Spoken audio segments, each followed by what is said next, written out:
Welcome to సాక్ష్యం TV. ముందుగా headlines చూద్దాం. గద్దర్ పేరిట అవార్డులు ప్రకటించిన తెలంగాణ 2014 నుంచి 2023 వరకు 10 ఏళ్లకు గద్దర్ అవార్డుల ప్రకటన. గద్దర్ ఫిలిం అవార్డులపై సీనియర్ నటుడు మురళీమోహన్ కీలక ప్రకటన.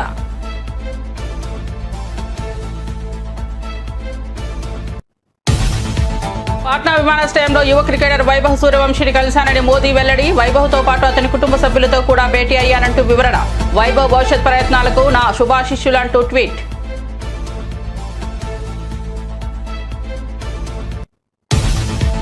చంద్రబాబు వ్యాఖ్యలపై బీఆర్ఎస్ నేత జగదీష్ రెడ్డి విమర్శలు. హైదరాబాద్ అభివృద్ధి అంతా తానే చేశాననడం హాస్యాస్పదమని ఎద్దేవా. కేసీఆర్ పాలనలో తెలంగాణ తలసరి ఆదాయం 3.70 లక్షలకు చేరిందని వెల్లడి.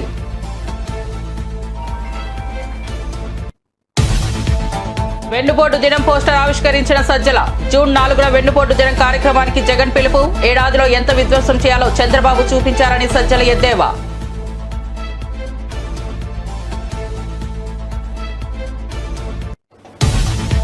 బీఆర్ఎస్ గా మారిన టీఆర్ఎస్ కు ప్రజలు వీఆర్ఎస్ ఇచ్చారన్న రఘునందన్ రావు. కవిత పార్టీ పెట్టడం గ్యారంటీ అని వెల్లడి. కేసీఆర్ ఫ్యామిలీ తెలంగాణ సమాజానికి చెల్లని రూపాయిగా మారిందని వ్యాఖ్య.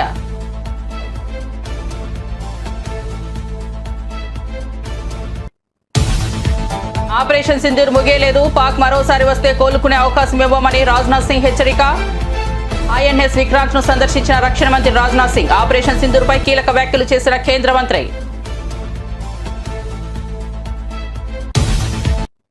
ఇక వార్త వివరాల్లోకి వెళ్తే తెలంగాణ ప్రభుత్వం గద్దర్ ఫిల్మ్ అవార్డులను ప్రకటించింది. 2014 నుంచి 2023 వరకు ఉత్తమ చిత్రాల జాబితాను వెల్లడించారు. రన్ రాజా రన్, రుద్రమదేవి, శతమానం భవతి, బాహుబలి 2, మహానటి, మహర్షి, అలా వైకుంఠపురంలో, ట్రిపులార్, సీతారామం, బలగం సినిమాలు వరుసగా ఉత్తమ చిత్రాలుగా ఎంపికయ్యాయి. ప్రజాకవి కాళోజీకి స్పెషల్ జ్యూరీ అవార్డు లభించింది. బాలకృష్ణకు NTR national film award, Vijay దేవరకొండకు కాంతారావు అవార్డు, మణిరత్నంకు పైడి జయరాజ్ అవార్డు, అట్లూరి పూర్ణచంద్రారావుకు నాగిరెడ్డి మరియు చక్రపాణి అవార్డు, సుకుమార్కు బిఎన్ రెడ్డి ఫిలిం అవార్డు ప్రకటించారు. సినిమా పరిశ్రమలో విశిష్ట సేవలకు గాను ఈ అవార్డులు లభించాయి. పాఠశాల థర్డ్ బెస్ట్ ఫిలిం అల్లుడు శ్రీను. అలాగే 2015 best film, first best film Rudramadevi. Second best film Kanche. Third best film Srimanthudu. 2016లో first best film Shatamanam Bhavati. Second best film Pelli Choopulu. Third best film Janatha garage. అలాగే 2017లో first best film Baahubali conclusion. Second best film Fidaa. Third best film Ghazi. అలాగే 2018లో first best film Mahanati. Second best film Rangasthalam. Third best film care of Kancharapalem. 2019లో first best film మహర్షి. Second best film Jersey. Third best film Mallesham. అలాగే 2020లోకి వచ్చేటప్పటికి first best film Ala వైకుంఠపురంలో. Second best film colour photo. Third best film middle class melodies. 2021లో first best film RRR. Second best film Akhanda. Third best film Uppena. 2022లో first best film Sitaramam. Second best film Karthikeya 2. Third best film major.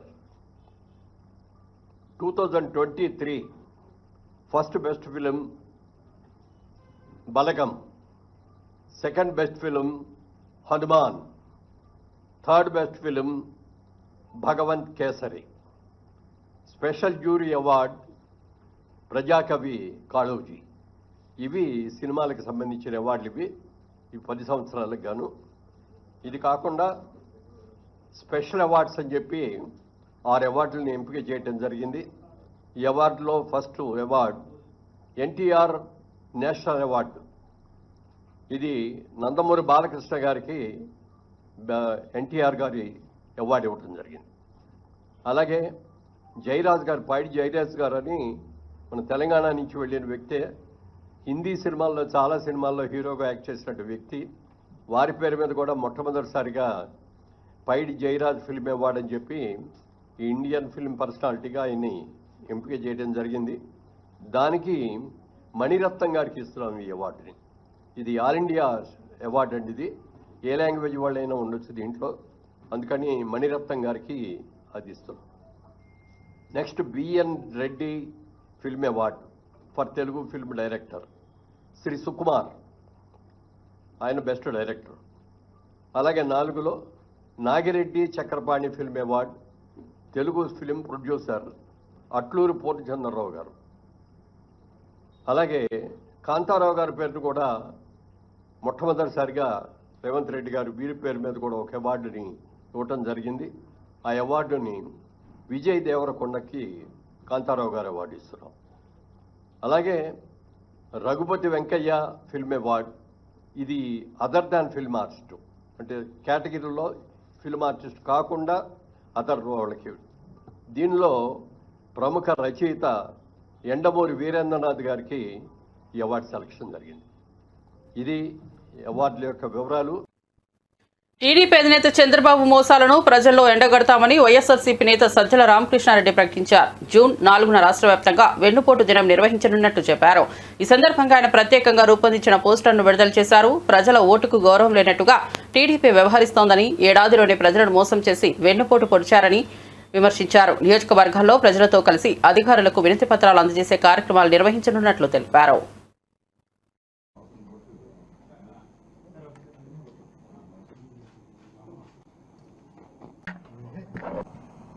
పూర్తిగా అమలు చేయకుండా అడ్డంగా ప్రజలను మోసం చేయడం కానీ బహుశా చరిత్రలో ఎప్పుడూ జరిగి ఉండదు. దాన్ని ప్రశ్నించకుండా, గొంతు అనేది లేవకుండా భయోత్పాతం క్రియేట్ చేసిన స్టేట్, అంటే రాజ్యం, స్టేట్ ప్రభుత్వమే భయోత్పాతం క్రియేట్ చేసిన చరిత్ర కూడా బహుశా ఎక్కడా ఉండదు. అది ఏడాదిలోనే, ఒక్క ఏడాది కాదు, వచ్చిన రోజు నుంచే బహుశా దేశ చరిత్రలోనే కాదు ప్రపంచ చరిత్రలో కూడా అరుదుగా ఇచ్చిన హామీలన్నీ దాదాపు 99% దాకా, 98% దాకా తొలి ఏడాదిలో పూర్తి చేసిన ఘనత జగన్మోహన్ రెడ్డి గారిదైతే, అలాగే వినూత్నమైన విప్లవాత్మకమైన వ్యవస్థలను సృష్టించి ఆచరణలోకి తీసుకొచ్చి తద్వారా రాష్ట్రానికి, ప్రజలకు ఎప్పుడు ఏ పాలనలో కూడా 5 ఏళ్లకు ప్రజలు ఇచ్చిన మ్యాండేట్ ఏదైతే ఉందో ఆ పాలనలో చేయని విధంగా, ఎక్కడా జరగని విధంగా జగన్మోహన్ రెడ్డి గారు మేలు చేస్తే, నేను ఏడాదిలోనే ఏం చేయగలను అనేది చంద్రబాబు నాయుడు గారు చూపించారు. వాటన్నిటి విధ్వంసం చేశారు. పెట్టిన పెట్టుబడి, దాని మీద సామాజిక పెట్టుబడి కావచ్చు, ఆర్థికంగా కావచ్చు, అవి కూడా వృధా అయ్యేట్టు చేశారు. ఇంకో పక్క ఏడాదిలో ఎంత పవర్ చేతిలో ఉంటే దుర్మార్గంగా వ్యవహరించవచ్చు అనేది కూడా పూర్తి కాన్సన్ట్రేటెడ్ ఎఫెక్ట్లో అది కూడా చూపించారు. అన్నిటికంటే ఘోరం ఏమైందంటే ప్రజలను మోసం చేయడం. ఆ రోజు జగన్మోహన్ రెడ్డి గారు చెప్పారు, ఈయన ఏది చేసేవి కాదు, అమలు చేయడానికి అసాధ్యమైనవి. అవన్నీ చేయాలంటే 1,75,000 కోట్లు ఎంతో కావాలని ఆ రోజు లెక్క అయింది. దానికి కేవలం పథకాలకే. అది అసాధ్యమని చంద్రబాబు నాయుడుకు తెలుసు కాబట్టి ఆ అసాధ్యమైన హామీ చేసేటప్పుడు చిన్నది ఎందుకు చేయాలని అడ్డగోలుగా అసలు ఇంపాసిబుల్ హామీలు చేశాడు. ఇప్పుడు అది ఇంపాసిబుల్ అనేది తనే అంటున్నాడు. అది ఎట్లా అవుతాయి? కాదు కదా. దాని బదులు నేను సంపద ఇంకో రకంగా P4 ద్వారా, అంటే స్పాన్సర్షిప్ లాగా ఉన్న తీసుకొచ్చి వాళ్ళకి మిమ్మల్ని కలుపుతాము, మీరు చూసుకోండి అని అంటున్నాడు. లేదా సంపద సృష్టించే ఇదేదంటే నా చెవులో చెప్పండి అంటున్నాడు. అంటే నా బాధ్యత లేదంటున్నాడు, తన బాధ్యత ఏది లేదంటున్నాడు. ఇంకా ఈ మధ్య కొత్తగా ఇవన్నీ ఎందుకు 29 కంటే అసలు పేదరికం 0 చేస్తాం కదా, ఎక్కడ ఉండదు, ఇంకా అందువల్ల అవసరమే ఉంది అని అంటున్నాడు. సో ఇంత మోసం బహుశా ఎక్కడా ఉండదు. మరి ఇది ఆయన ఆ రోజు 95లో తనను హక్కున చేర్చుకున్న మామను వెన్నుపోటు పొడిచిన చంద్రబాబు నాయుడు బహుశా 24లో మధ్యలో 99లో మోసం చేశాడు, 2014లో చేశాడు, పరాకాష్ట 2024లో. అప్పుడు కనీసం ఏదన్నా ఇది అమలు చేసే ప్రయత్నం చేస్తానైనా చూపించడానికి, మభ్యపెట్టడానికి ప్రయత్నం చేసేవాడు. కానీ ఈసారి అది కూడా లేదు, బరి తెగించి అవును కుదరదు ఏం చేస్తారని అడుగుతున్నాడు. ఈ మధ్య ఎక్కడో మీరు మాత్రం ఏం చేస్తారని రైతులను ఉన్న ప్రశ్నించాడు. నీకు అప్పు ఇంతుంది, ఇదైతే నువ్వు ఎట్లా చేస్తావు, చేయలేవు కదా అని. మరి అప్పు చేయట్లేదా, ఎందుకు చేయట్లే? ఈ 1,37,000 కోట్లు ఎంతో తొలి సంవత్సరంలోనే చేశాడు. ఎక్కడికి పోయింది తెలియదు. ఒక్క డెవలప్మెంట్ కానీ సంక్షేమ కార్యక్రమాలు కానీ లేవు. సో ఇంత దారుణమైన ఇది ప్రశ్నించకుండా, ఈ అన్యాయాలను ప్రశ్నించకుండా ఉండే రకంగా బీఆర్ఎస్ ఎమ్మెల్సీ కవిత వ్యాఖ్యలపై బీజేపీ ఎంపీ రఘునందన్ రావు తీవ్రంగా స్పందించారు. దొంగలకు డబ్బులు ఇచ్చి వార్తలు రాయిస్తే అలాంటి ఫెయిడ్ ఆర్టిస్టులు ఎవరో సీఎం కేసీఆర్ కు తెలియదని కూడా విడ్డూరమన్నారు. యూట్యూబ్ ఛానల్లో ఇలా పెట్టిస్తున్న వారిపై వెంటనే చర్యలు తీసుకోవాలని డిమాండ్ చేశారు. అలాంటి వారిని గుర్తించి చట్టపరంగా చర్యలు తీసి లోపల వేసేలా చూడాలని అన్నారు. ప్రజలను తప్పుదారి పట్టించేలా వ్యవహరించే వారిపై కోపంగా ఉన్నామని స్పష్టం చేశారు. మీడియా వ్యవస్థను అపవిత్రం చేసే విధంగా వ్యవహరిస్తే కఠినంగా నడవాలని హెచ్చరించారు. ప్రజల్లో ఉండేటువంటి వ్యక్తిగా మేము ముందు ఉంచదలుచుకున్నాం. ఈ రాష్ట్రంలో 10 సంవత్సరాలు పరిపాలన కొనసాగించిన తర్వాత, అసెంబ్లీ ఎన్నికల్లో ఓడిపోయిన తర్వాత గొప్ప ఫలితాలు తెచ్చుకుంటాం, పార్లమెంట్లో ఏదో గొప్పలు చేస్తామని చెప్పి అనేక మంది గొప్పలు చెప్తే, పార్లమెంట్లో భారత రాష్ట్ర సమితి అనే పార్టీకి 0 స్థానాలను ఇచ్చిండ్రు తెలంగాణ ప్రజలు. అప్పుడే జనం అర్థం చేసుకున్నారు, టీఆర్ఎస్ పార్టీ అనేది చెల్లని రూపాయిగా మారింది. టీఆర్ఎస్ని బీఆర్ఎస్గా మార్చిన రోజే ప్రజలు టీఆర్ఎస్కి బీఆర్ఎస్కి రెండింటికి కలిపి వీఆర్ఎస్ ఇచ్చినారు. మీరు ఫామ్ హౌస్కు పరిమితమైతే బాగుంటుందని చెప్పినారని చెప్పేసి వాళ్ళని పంపించినారు. తర్వాత ఏదో కొత్త కథలు వెళ్తా ఉన్నారు. బీజేపీ బీఆర్ఎస్ బీజేపీలో కలుస్తామన్నారు, విలీనం చేసుకుంటామన్నారు. అట్లా అప్పుడప్పుడు జనాలలో ఉండేందుకు టీఆర్ఎస్ పార్టీ లేదా బీఆర్ఎస్ పార్టీ ప్రయత్నాలు చేస్తూ వచ్చింది. ఈ మధ్యకాలం లోపల 2 ఎన్నికలు, ఎమ్మెల్సీకి సంబంధించి 3 ఎన్నికలు జరిగినాయి. 2 ఎన్నికలు టీఆర్ఎస్ పార్టీకి బాగా పట్టున్నది. బావా, బామ్మర్ది, చెల్లె, నాయన అందరూ ఎమ్మెల్యేలు ఎంపీలు ఉన్నటువంటి నియోజకవర్గాలు అయినటువంటి కరీంనగర్, నిజామాబాదు, మెదక్ జిల్లాలకు సంబంధించి ఒక గ్రాడ్యుయేట్స్ ఎమ్మెల్సీ, ఒక టీచర్స్ ఎమ్మెల్సీ, 2 ఎమ్మెల్సీ ఎన్నికలు జరిగినాయి. టీఆర్ఎస్ పార్టీ కనీసం అభ్యర్థులు కరువైనరా లేదా వాళ్ళు ఎందుకు ఆలోచించారో ఏం ఆలోచించారో తెలియదు, కనీసం పోటీ చేసే పరిస్థితులలో టీఆర్ఎస్ లేనటువంటి పరిస్థితి. ఇది గ్రౌండ్ రియాలిటీ. మేము గెలిచినాం కాబట్టి మేము ఏదో అహంకారంతో మాట్లాడతలేం. మేము ప్రజలకు సేవ చేస్తూ ఉన్నాం, ప్రజలకు దగ్గర అవుతా ఉన్నాం. మా పార్టీ పూర్వస్వరూపం జనసంఘ్ పుట్టిందే అంత్యోదయ లక్ష్యంగా పుట్టింది. ఆ అంత్యోదయ లక్ష్యంగానే పనిచేస్తున్నాం. Eradication of poverty, eradication of poor, గరీబుల సేవ చేసేందుకే భారతీయ జనతా పార్టీ పనిచేస్తుంది. పేదలు, రైతులు, మహిళలు వీళ్ళ కోసం అనుక్షణం తప్పించేటువంటి పార్టీ భారతీయ జనతా పార్టీ.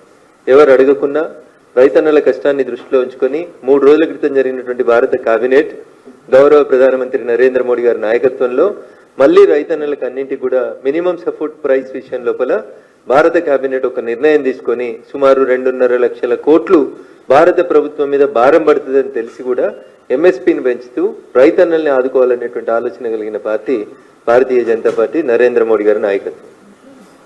ఈ దిశగా భారతీయ జనతా పార్టీ ముందుకు పోతూ తెలంగాణ రాష్ట్రంలో కూడా ఒక పైస లేదని, మమ్మల్ని ఎవరు నమ్ముతలేరని, ఢిల్లీకి పోతే చెప్పుల దొంగలుగా మమ్మల్ని చూస్తుర్రని సాక్షాత్తు ముఖ్యమంత్రి లాంటి వాళ్ళు మాట్లాడుతున్న పరిస్థితులలో మేము నేషనల్ హైవేల పేరిటనో ఇంకో దాని పేరిటనో అనునిత్యం తెలంగాణలో ఒక రకమైనటువంటి డెవలప్మెంట్ యాక్టివిటీస్ కోసం డబ్బులు ఇస్తూ తెలంగాణ ప్రజలకి భారతీయ జనతా పార్టీ దగ్గరవుతూ వస్తూ ఉంది. గెలిచినటువంటి 8 మంది ఎంపీలు అనునిత్యం తెలంగాణ ప్రజల కోసం, తెలంగాణ రాష్ట్ర అభివృద్ధి కోసం, తెలంగాణ ప్రజల సంక్షేమం కోసం 24/7 తెలంగాణ రాష్ట్రం నుంచి గెలిచిన 8 మంది ఎంపీలం పనిచేస్తూ ఉన్నాం. రాష్ట్ర ప్రభుత్వం సగము, కేంద్ర ప్రభుత్వం సగం పెట్టి రైల్వే బ్రిడ్జిలు కట్టాలి, రైళ్లు చేయాలి, అండర్ పాస్లు చేయాలి, అన్ని గేట్లు తీసేయాలని పనిచేస్తూ ఉంటే సగం పైసలు ఇవ్వక కేసీఆర్ ప్రభుత్వం 10 ఏళ్ళు పోతే 18 నెలల్లో వీళ్ళు కూడా మా దగ్గర పైసలు లేవు, మేము పైసలు ఇవ్వమంటే తెలంగాణ రాష్ట్రంలో ఉన్న అనేక లెవెల్ క్రాసింగ్లు, రైల్వే క్రాసింగ్లు, అండర్ పాస్లు, ఇట్లా చాలా విషయాల లోపల కేంద్ర ప్రభుత్వమే south central railway, south railway board వీళ్ళందరూ కలిసి 100% పైసలు ఇచ్చి తెలంగాణలో railways development, national highways development ప్రతి అంశంలో ఎవరు మమ్మల్ని అడగకుండా మేమే ముందుండి పనిచేస్తూ వస్తూ ఉన్నాం. మా మెదక్ జిల్లాకి, పూర్వ మెదక్ జిల్లా మొత్తం ప్రస్తుతం సిద్దిపేట, సంగారెడ్డి, మెదక్ 3 జిల్లాలకు కలిపి అమృత్ 2 పథకం కింద మంచినీళ్ళ కోసం 260 కోట్ల రూపాయలని భారత ప్రభుత్వం ఒక ఉమ్మడి మెదక్ జిల్లాకే ఇచ్చింది. ఇట్లా డెవలప్మెంట్ చేస్తూ మేము ప్రజలకు దగ్గరకు అవుతూ జనం గుండె చప్పుడుగా భారతీయ జనతా పార్టీ మారుతూ ముందుకు పోతున్నటువంటి తరుణంలో రకరకాలైనటువంటి వ్యక్తులు, రకరకాలైనటువంటి భారత నౌకాదళం శక్తి సామర్థ్యాన్ని ప్రపంచానికే చాటి చెప్పేలా ఐఎన్ఎస్ విక్రాంత్ తన సామర్థ్యాన్ని నిరూపించిందని రక్షణ మంత్రి రాజ్నాథ్ సింగ్ పేర్కొన్నారు. ఆయన ఈ వ్యాన నౌకను సందర్శించి నౌకాదళ అధికారులతో సమావేశమయ్యారు. ఈ సందర్భంగా ఆయన మాట్లాడుతూ ఆపరేషన్ సింధూర్ సమయంలో భారత్ చరిత్రలో కీలక ఘట్టం ఆవిష్కృతమైందన్నారు. వాయుసేన భూభాగంలో మిలిటెంట్ స్థావరాలను ధ్వంసం చేస్తే సముద్రంలో భారత నౌకాదళం సంసిద్ధతతో పాకిస్తాన్ నౌకాదళాన్ని కదలనివ్వలేదన్నారు. ఆపరేషన్ విజయానికి నౌకాదళం కీలకంగా నిలిచిందని పేర్కొన్నారు. सिंदूर प्रारंभ किया तो हमारी आर्म्ड फोर्सेज ने जिस गति, गहराई और स्पष्टता के साथ कार्रवाई की, मैं मानता हूं वह अपने में अद्भुत था, वह बेमिसाल था। उसने न केवल आतंकवादियों की बल्कि उन्हें पालने पोसने वाले सरपरस्तों को भी स्पष्ट संदेश दे दिया है। भारत अब सहन नहीं करता है, भारत अब सीधा जवाब देता है। साथियों, जब उसी समय में हमने पाकिस्तान के आतंकी अड्डे और उसके इरादों को ध्वस्त कर दिया, हमारा प्रहार इतना तगड़ा था कि पाकिस्तान पूरी दुनिया से भारत को रोकने की गुहार लगाने लगा था। अंत में हमने अपनी शर्तों पर, और मैं फिर दोहरा रहा हूँ, हमने अपनी कंडीशंस पर और अपने मिलिट्री एक्शंस को रोका है। अभी तो हमारी सेनाओं ने अपनी आस्तीनें पूरी मोड़ी भी नहीं थी, अभी तो हमने अपना पराक्रम दिखाना शुरू ही नहीं किया था। साथियों, इस पूरे इंटीग्रेटेड ऑपरेशन में नौसेना की भूमिका बहुत ही गौरवशाली रही है। ऑपरेशन सिंदूर के दौरान जब वायुसेना ने पाकिस्तान की धरती पर आतंक के अड्डों को ध्वस्त किया, तब अरब सागर में आपकी आक्रामक तैनाती, बेजोड़ मैरीटाइम डोमेन अवेयरनेस और समुद्री वर्चस्व ने पाकिस्तानी नेवी को उसके ही तटों के पास सीमित कर दिया। वे खुले समुद्र में आने का साहस तक नहीं जुटा सके। साथियों, समुद्र में तैनात हमारे वेस्टर्न फ्लीट शिप्स ने आतंकवादी हमले के 96 आवर्स के भीतर वेस्टर्न और ईस्टर्न कोस्ट पर सरफेस टू सरफेस और सरफेस टू एयर मिसाइल्स और टारपीडो से कई सफल फायरिंग की, जो हमारी प्लेटफॉर्म, सिस्टम और चालक दल की कम्बैट रेडीनेस को दिखाता है। In long range precision strikes ने दुश्मन के खिलाफ हमारी इंटेंट और रेडीनेस को भी दर्शाया है और दुश्मन इसी से डिफेंसिव पोस्चर में आ गया है।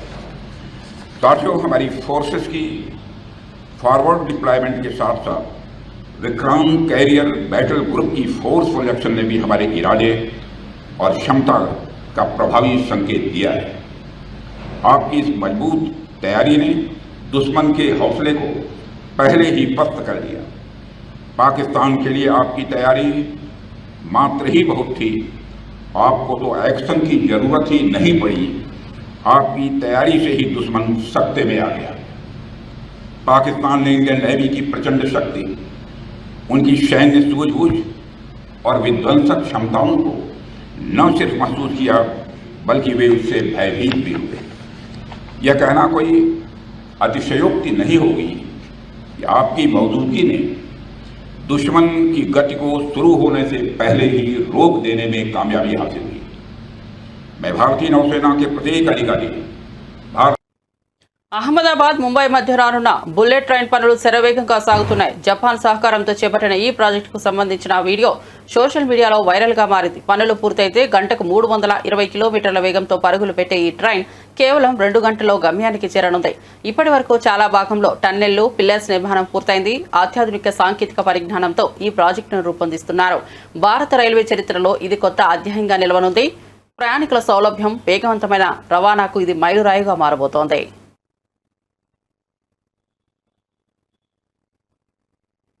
రాజస్థాన్ రాయల్స్ జట్టుకు చెందిన యువ క్రికెటర్ వైభవ్ సూర్యవంశీ తన తల్లిదండ్రులతో కలిసి ప్రధాని నరేంద్ర మోదీని కలిసిన సంఘటన ఇప్పుడు వైరల్ అవుతోంది. పట్నా విమానాశ్రయంలో జరిగిన ఈ సమావేశంలో మోదీ వారిని ఆప్యాయంగా పలకరించారు. యువ క్రికెటర్ వైభవ్తో పాటు అతని తల్లిదండ్రులపై ప్రధాని మోదీ అభినందనలతో పలికారు. ఈ హృదయమైన దృశ్యాలు సోషల్ మీడియాలో బాగా ప్రచారం పొందుతున్నాయి.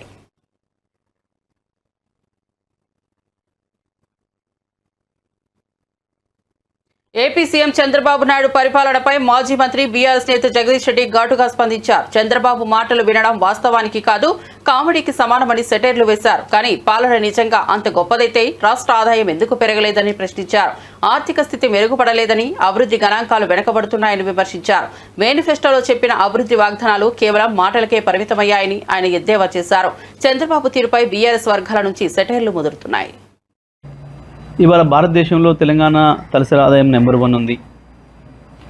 కానీ దానికి కారణం నేనే అని మాట్లాడడం, పదే పదే హైదరాబాదు నేనే అభివృద్ధి చేసిన,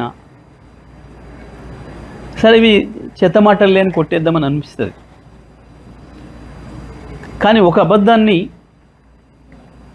100 సార్లు చెప్తే నిజమని నమ్ముతారు అని ఏదైతే మనం గోబెల్స్ సిద్ధాంతం గురించి మాట్లాడుకుంటున్నామో, గోబెల్స్ కూడా సిగ్గుపడే పద్ధతిలో ఉంటాయి చంద్రబాబు నాయుడు గారి పనులు, మాటలు. 2004లో మీరు దిగిపోయిన నాటికి సమైక్య ఆంధ్రప్రదేశ్ది తలసరి ఆదాయం 25,900, 26,000 లోపు. ఇక ఆ తర్వాత మీకు పరిపాలన సంబంధం లేదు. 2014లో మీరు ఆంధ్రప్రదేశ్ని 5 సంవత్సరాలు పరిపాలించారు. కేసీఆర్ గారు తెలంగాణ పరిపాలించాడు 2014 నుంచి 23 వరకు. మొత్తం భారతదేశంలో ఏ రాష్ట్రంలో రానటువంటి ఒక అభివృద్ధి ఒక్క తెలంగాణ రాష్ట్రంలోనే వచ్చింది. ఈ రంగం ఆ రంగం అని కాదు, ప్రతి రంగంలో అభివృద్ధిలో ఆకాశంలో దూసుకుపోయింది తెలంగాణ. 5 సంవత్సరాలు మీరు అక్కడ పనిచేసినారు ఆంధ్రప్రదేశ్ ప్రత్యేక ఆంధ్రప్రదేశ్ ముఖ్యమంత్రిగా. అక్కడ పెరగలే ఆ పద్ధతుల్లో తలసరి ఆదాయం. ఒక తెలంగాణనే సమైక్య ఆంధ్రప్రదేశ్ నుంచి విడిపడ్డ నాడు కేవలం 1,12,000 తలసరి ఆదాయం ఉంటే ఇవాళ 3,60,60,000 వచ్చింది, 3,70,000 వచ్చింది దాదాపు. ఇవాళకి కూడా నీ ఆంధ్రప్రదేశ్ తలసరి ఆదాయం 2.5 లక్షలే. చంద్రబాబు నాయుడు గారు దీనికి సమాధానం చెప్పాలి. మీరు నిజంగా మీ పరిపాలన అంత గొప్పదే అయితే ఎందుకు మీరు ప్రత్యేకంగా పరిపాలించిన ఆంధ్రప్రదేశ్లో తలసరి ఆదాయాన్ని అభివృద్ధి చేయలేకపోయారు? ఆంధ్రప్రదేశ్ మీద మీకు ప్రేమ లేక కన్నా ఎందుకు లేదు 4 రోజులు ఉండి వాడుకొని పారేసే రాష్ట్రం కదా, మళ్ళీ ఎట్లాగా హైదరాబాద్లోనే వచ్చి డెవలప్ అయ్యేది, హైదరాబాద్లో కదా ఉండేది అన్న భావనతోనే. విజయనగరం పట్టణానికి సమీపంలోని రామనారాయణం ఆధ్యాత్మిక క్షేత్రంలో రాష్ట్ర ప్రభుత్వం ఆధ్వర్యంలో యోగాంధ్ర కార్యక్రమం భక్తి శ్రద్ధల మధ్య అట్టహాసంగా నిర్వహించారు. ఈ కార్యక్రమంలో మంత్రి కొండపల్లి శ్రీనివాస్, జిల్లా collector doctor B R Ambedkar, J C S Sethu Madhavan పాల్గొన్నారు. రామధనస్సు ఆకారంలో రూపొందించిన యోగా ప్రాంగణంలో 1,500 మందితో యోగాసన ప్రదర్శన చేపట్టారు.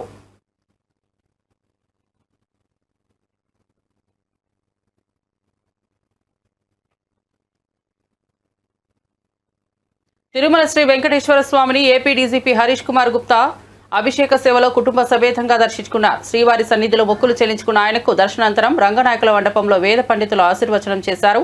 ఆలయ అధికారులు డీజీపీకి పట్టు వస్త్రాలు సమర్పించి తీర్థ ప్రసాదాలు అందజేశారు.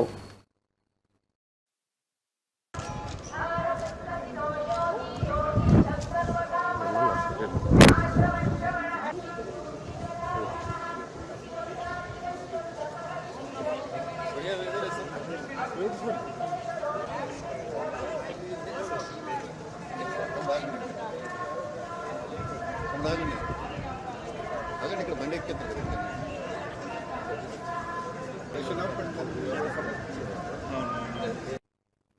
తిరుపతి జిల్లా శ్రీకాళహస్తీశ్వర ఆలయాన్ని ప్రముఖ సినీ నటుడు శ్రీకాంత్ తన కుటుంబ సభ్యులతో కలిసి దర్శించుకున్నారు. ఆలయానికి చేరుకునే ముందు రాఘవేంద్ర మఠంలో ప్రత్యేక పూజలు నిర్వహించారు. అనంతరం శ్రీ సోమస్కందమూర్తి సమేత శ్రీ జ్ఞాన ప్రసూరాంబికాదేవిని దర్శించుకుని స్వామివారి ఆశీస్సులు పొందారు. వేద పండితులు వేద ఆశీర్వచనాలు పలికి తీర్థ ప్రసాదాలు అందజేశారు. కుటుంబ సమేతంగా భక్తి శ్రద్ధలతో ఆలయాన్ని సందర్శించిన శ్రీకాంత్కు దేవస్థానం అధికారులు ఆత్మీయంగా స్వాగతం పలికారు.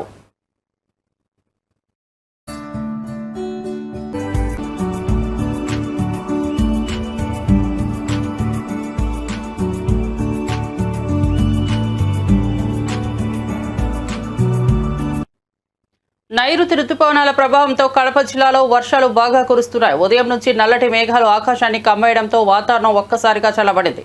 అనంతరం మొదలైన వర్షం గంటకు పైగా కొనసాగుతుంది. దాంతో వాహనాలు, పాదచారులు తీవ్ర అసౌకర్యాన్ని ఎదుర్కొంటున్నారు.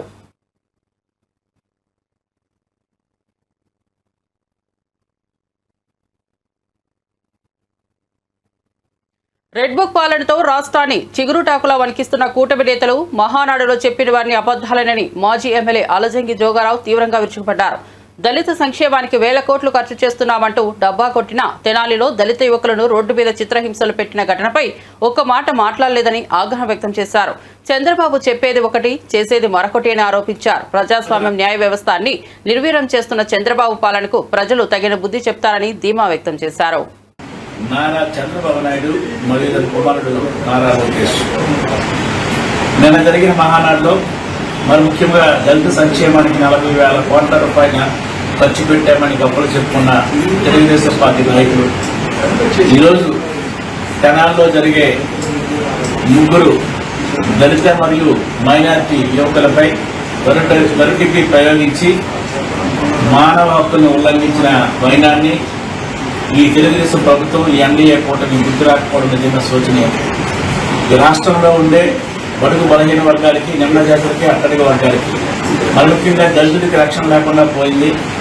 ఈ రాష్ట్రంలో దళిత ఐపీఎస్ ఆఫీసర్ని రోడ్డు మీద నిలబెట్టిన వైనం, దళిత మహిళలపై ట్రాక్టర్ ఎక్కించిన వైనం, మరి ముఖ్యంగా దళిత నాయకులపై తప్పుడు కేసులు పెట్టిన వైనం కూడా గుర్తు చేసుకోవాల్సిన బాధ్యత రాష్ట్ర ప్రభుత్వానికి ఎంతైనా ఉంది.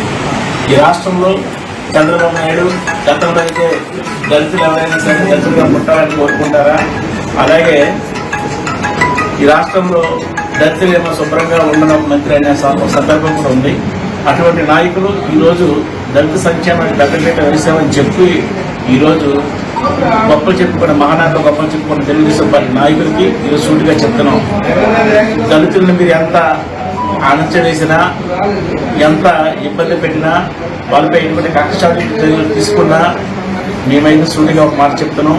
ఈ రాష్ట్రంలో ఉండే బడుగు బలహీన వర్గాలు కానీ, నిమ్న జాతులు కానీ, అట్టడి వర్గాలు కానీ, దళిత వర్గాలు కానీ వైఎస్ జగన్మోహన్ రెడ్డి గారి పరిపాలనలోనే సురక్షంగా ఉన్నామని ముక్తఖండంతో చెప్పడం జరుగుతుంది. కాబట్టి ఖచ్చితంగా తెలుగుదేశం పార్టీ నాయకులకు కానీ, నారా చంద్రబాబు నాయుడు కానీ, లోకేష్ గారు చెప్తున్నాం. బులెటిన్ ముగించే ముందు హెడ్లైన్స్ మరోసారి చూద్దాం.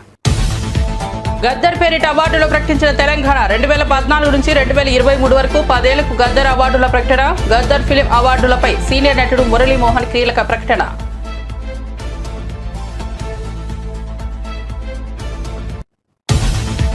పాట్నా విమానాశ్రయంలో యువ క్రికెటర్ వైభవ్ సూర్యవంశీని కలిశానని మోదీ వెల్లడి. వైభవ్తో పాటు అతని కుటుంబ సభ్యులతో కూడా భేటీ అయ్యానంటూ వివరణ.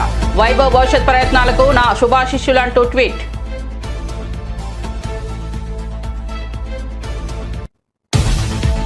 చంద్రబాబు వ్యాఖ్యలపై బీఆర్ఎస్ నేత జగదీష్ రెడ్డి విమర్శలు. హైదరాబాద్ అభివృద్ధి అంతా తానే చేశాననడం హాస్యాస్పదమని ఎద్దేవా. కేసీఆర్ పాలనలో తెలంగాణ తలసరి ఆదాయం 3.70 లక్షలకు చేరిందని వెల్లడి.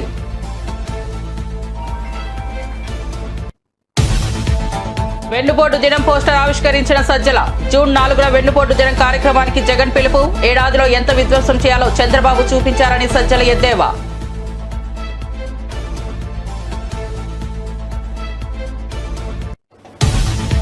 బీఆర్ఎస్ గా మారిన టీఆర్ఎస్ కు ప్రజలు వీఆర్ఎస్ ఇచ్చారన్న రఘునందన్ రావు. కవిత పార్టీ పెట్టడం గ్యారంటీ అని వెల్లడి. కేసీఆర్ ఫ్యామిలీ తెలంగాణ సమాజానికి చెల్లని రూపాయిగా మారిందని వ్యాఖ్య.